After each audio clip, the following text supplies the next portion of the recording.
In Buddhist tradition, we place emphasis on studying, learning. This is because, according to the Buddhist doctrine, that if you want to attain enlightenment, you have to do it. No one else is going to do it for you. And so we often use the example of the doctor and the patient, and the Buddha is being the doctor, and the Buddha really sees that you have some problem, and the doctor giving the patient prescription and the medicine. So it is the patient who really have to work and taking medicine, following the doctor's advice to help heal himself and herself. Likewise, in Buddhism, the Buddha teaches the ways we can really overcome the root causes of the problem that we're going through. And then it is you who has to practice and overcome these challenges and problems.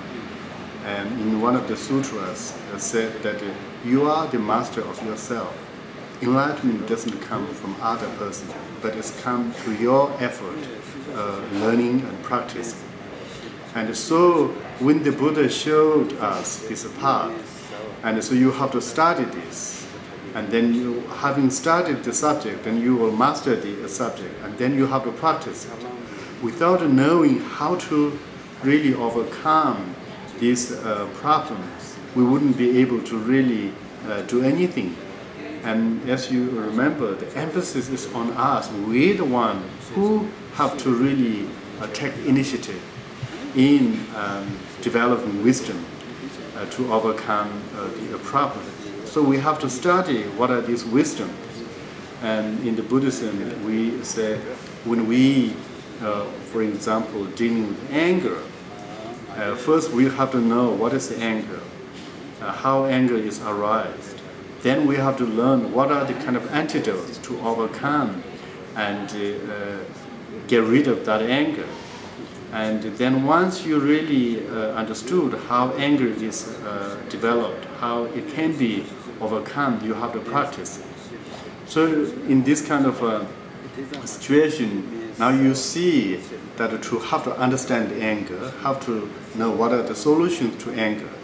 And all that involves learning. So what we are learning, we're learning how the things come about, how the problems really derived, and then you learn how these are solved.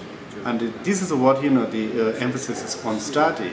You have to study how things come about and what are the solutions, and then you have to implement it. That's where we have so much learning to do, to really do the things by ourselves.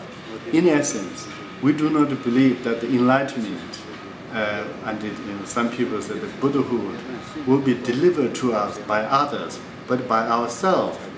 And when we have to do this by ourselves, then we have to know how to do it. That's where we started.